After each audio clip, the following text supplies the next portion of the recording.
ambiente, mesa, conversatorio, así como se ubica en el programa. El día de hoy, bueno, en esta mesa contamos con la presencia de Gabriel Ramos García, que nos va a hablar acerca de algunos hitos filosóficos ilustrados en el anime, y de Quetzalcóatl Vázquez Alvarado, con el tema epistemología del cómic, acceder a lo real, ¿no?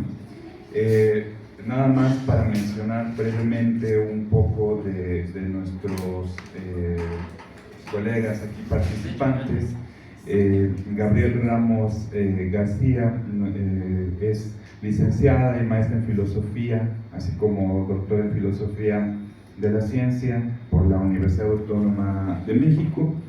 Nos acompaña justamente, acaba de llegar de hacer el traslado de Ciudad de México para acá, entonces le damos cordialmente la bienvenida. Muchas gracias por estar aquí, Gabriel. Y por supuesto Quetzalcóatl es pintor, artista, también es maestro en artes, en estudios visuales. Nos acompaña, él estudió en la Universidad Autónoma del Estado de México, y entonces pues vamos a proceder a darles la palabra y posteriormente haremos una ronda de interacciones, ¿no? Preguntas, comentarios, etc. Entonces comenzamos de acuerdo al programa y le damos la palabra a Gabriel. Muchas gracias. Tienen aproximadamente unos 25 minutos o menos. Pues se puede ampliar para preguntas, respuestas. Ajá. Sí, sí. Ah, yo estaba lista para cargarlo. Ok. Entonces, bueno, muchas gracias. Bueno, muchas gracias a todos por estar aquí. Esta presentación en particular creo que atraviesa muchas cosas de mi vida, entonces estoy muy contenta de que tengan salida. A veces nuestra vida interna es como que demasiado, pues tiene demasiada presión que busca una salida y busca ver un reflejo.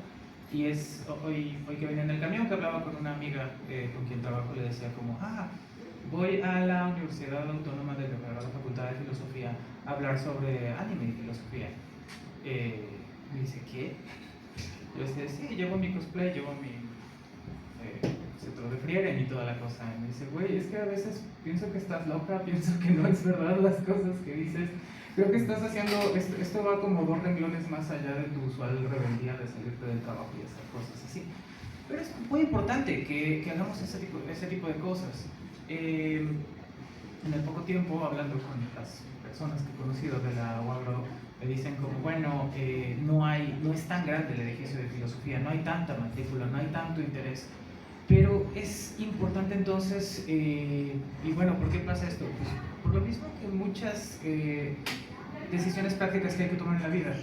Eso tiene sentido. Pero también tiene sentido que tomemos decisiones que son congruentes con nuestra persona. Entonces, creo que eso es algo que seguir intentando hacer. Entonces, ese fue el prólogo. La siguiente, por favor. Muchas gracias.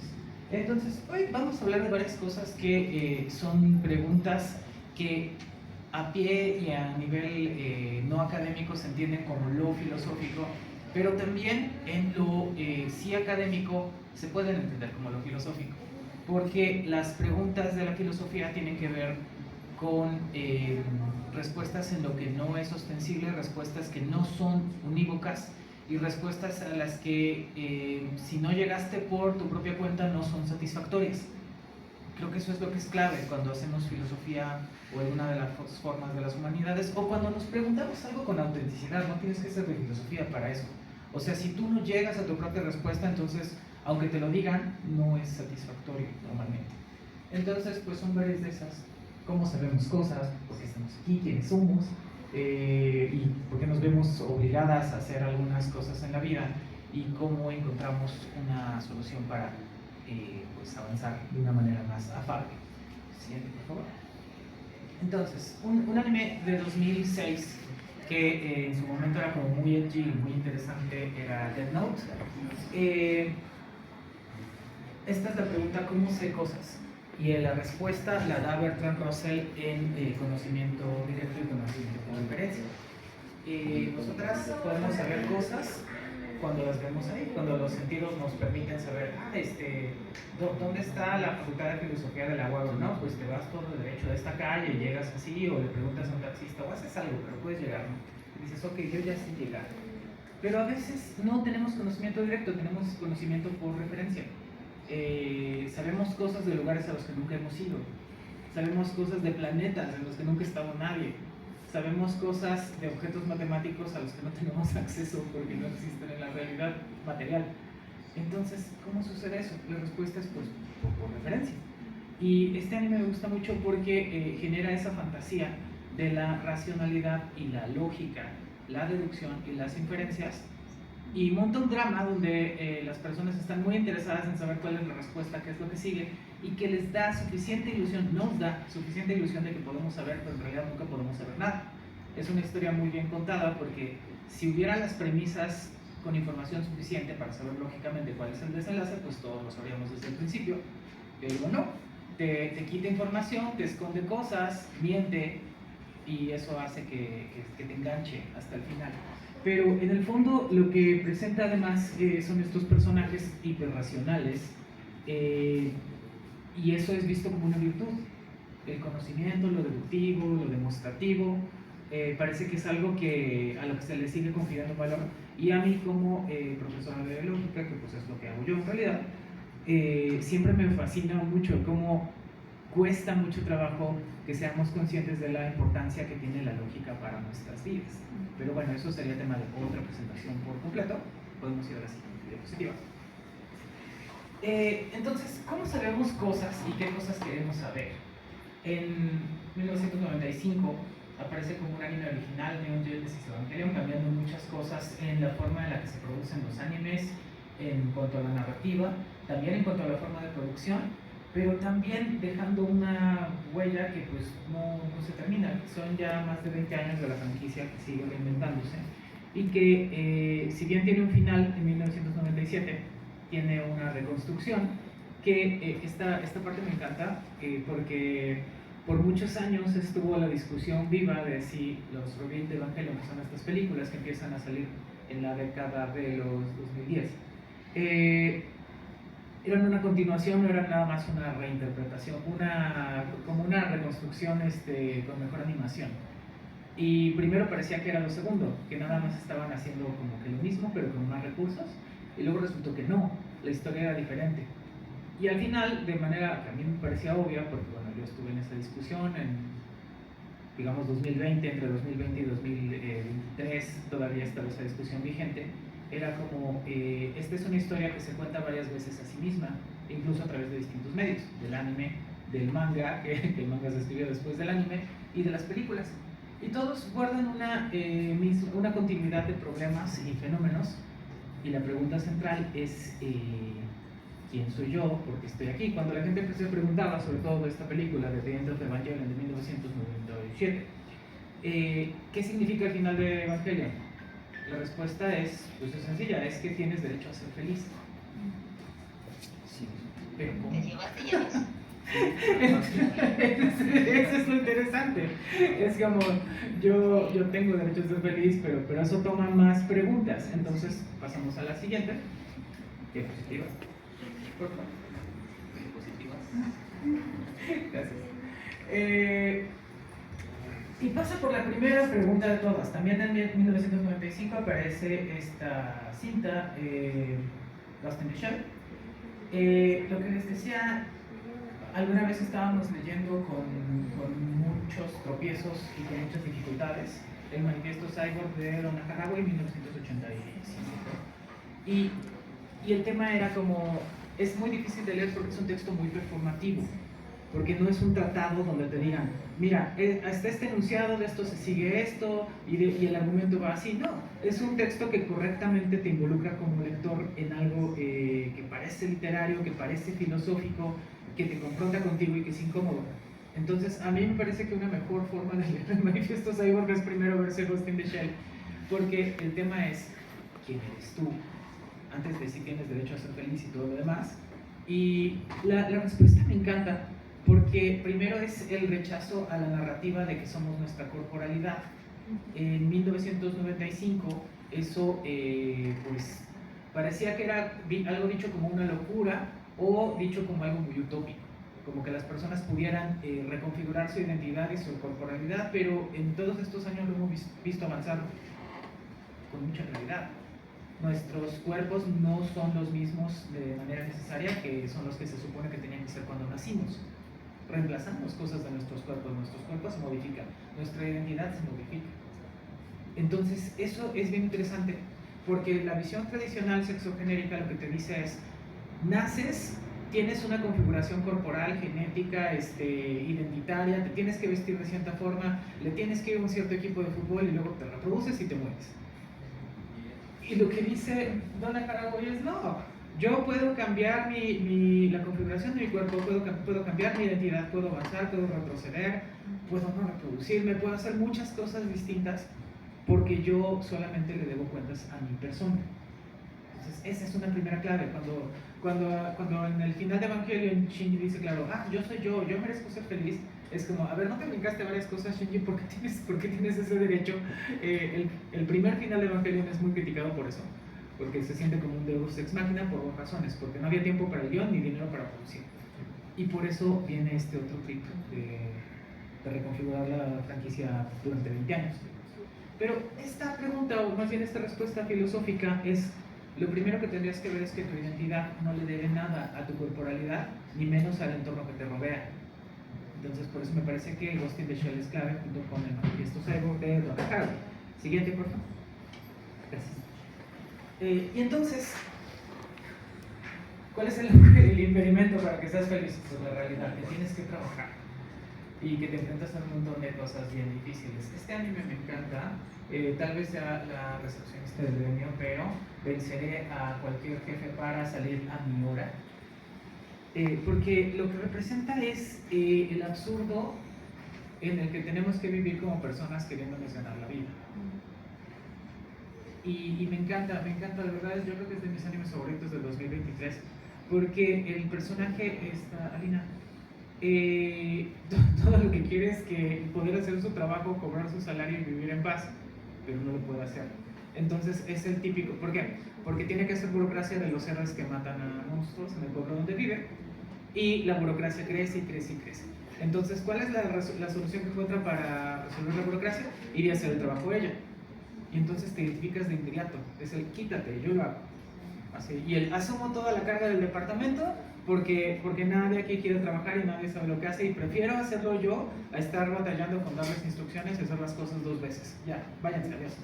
Entonces, esa es Alina. Pero luego descubre con su hipereficiencia genera un problema burocrático, porque también está mal ser eficiente. Y entonces es como, bueno, no puede ser. Yo de verdad lloraba cada vez que veía este episodio, porque está mal que haya problemas no resueltos, pero cuando los resuelves y eres demasiado buena, también eres un problema. Y entonces descubre que en realidad los problemas burocráticos siempre tuvieron solución. Siempre hubo recursos para poner más personal, para que las cosas fluyeran y tal, pero todo en realidad era un plan de la gente tomando decisiones y eran el enemigo real. Y entonces decía yo, cuando en aquel tiempo tenía un programa de comentario de anime con amistades, y les decía yo, es que Alina me parece tan revolucionaria, como haciendo el trabajo de ella, enfrentándose a sus jefes y tal. Me dicen, sí, pero Alina solo se preocupa por sí misma. Decía yo, ¿tú de qué manera piensas que preocuparte por ti no es revolucionario? O sea, ¿de qué me estás hablando? Entonces, me encanta Alina, heroína de la clase trabajadora. Representa exactamente cuál es el obstáculo que tenemos para ser felices, que es, tenemos que vivir en una sociedad que tiene ciertas reglas que nos constriñen, nos oprimen y nos obligan de cierta forma. Y entonces, ¿qué hacemos? Pues nos revelamos en absoluto. Magical Destroyers, también de 2023, qué gran año. Lo que presenta es un mundo, la narrativa es muy parecida a Evangelion, es también muy existencialista en el sentido de ¿por qué estamos aquí? De verdad, ¿qué es lo que toma? Pero estos son personajes que están defendiendo su derecho a ser otakus. La narrativa me encanta y además tiene ecos históricos, porque hace referencia indirecta a distintos momentos en los que las leyes prohibieron, por ejemplo, usar cosplay o usar cosas otakus en Shibuya. Y la gente, otakus del mundo, de otras generaciones, te dicen, ay, es que ahora ser otaku está muy de moda, pero antes a mí me pegaban y me hacían bullying, me discriminaban y tal y cual. Y dices tú, bueno, pero ¿qué es lo que estás defendiendo? ¿Que eso estuvo mal o quieres que te den un premio? No entiendo. O quieres que siga siendo así, no sé. Pero bueno, Magical Destroyers hace referencia a eso porque representa un régimen totalitario donde está prohibido ser otaku y está prohibido ser diferente en general. Las cosas van creciendo y eso es de lo que la gente no se da cuenta. Cuando la individualidad es coartada para unas personas que no eres tú, dices, ah, pues eso es porque son raritos, son diferentes, son una minoría, está bien. Pero de lo que no se dan cuenta es que el ejercicio de la autoridad coarta sistemáticamente los derechos de más personas y deja solamente con privilegios a un grupo hegemónico. Entonces es increíble cuando políticamente hablas de esto con banda y te dicen como, no, pues es que estuvo bien que Trump interviniera a Venezuela, ¿no? Porque Maduro es malo. Entonces, es que no es tan simple, es que no es tan sencillo. No es tan sencillo que esté bien que discriminen a los otakus, a los fobos, a quien sea, a cualquier grupo identitario. Entonces, la metáfora que pone de fondo es muy poderosa. Es muy poderosa porque defiende el derecho que tienes a ser feliz y a hacer lo que te gusta. Eso es importantísimo, defiende el derecho a tu identidad. Entonces, que te lo pongan en un anime tan increíble, además, el trabajo de Yudai Fairuz como Naruto-chan en ese anime es impresionante, de verdad, cada episodio es una joya. Yo siento que esta presentación la hice para venir a recomendar animes y rogarles que los vean. Entonces, top 1 es, en serio, vean Magical Destroyers porque me parece que de manera muy injusta pasó muy desapercibida. Entonces, es un gran anime con mucho de fondo, gran narrativa, muy buena. Todo en serio no queda de ver. Es extraño, sí, es muy extraño. Pero de eso se trataba antes, de ver anime, de ver cosas raras, no de ver cosas estándar y normal. Eso se me hace bien triste. Que ahora hay una fórmula de cómo es el anime de acción y el anime de romance y lo repiten hasta la náusea y es como, se supone que éramos raros. Pero bueno, Magical Destroyers cumples. Y entonces es como, bueno, entonces vas a ser feliz, pero ¿cómo? Y hay una gran pregunta, ¿qué significa ser feliz? ¿Qué significa amar a alguien?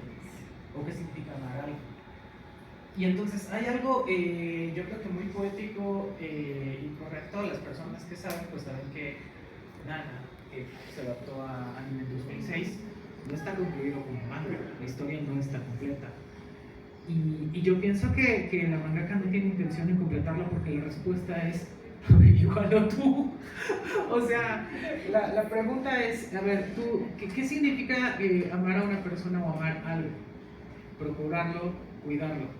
Tener el privilegio de poder cuidar lo que amas es una de las cosas que nos puede hacer más felices en la vida, creo yo. Entonces, me parece que esa es la premisa de Nana. Es como, no nos damos cuenta a veces de todo lo importante que tenemos a nuestro alrededor y el privilegio y lo bonito que es poderlo cuidar. Entonces, esa es una gran respuesta en lo simple que es, aunque el anime no esté concluido. ¿Y luego qué?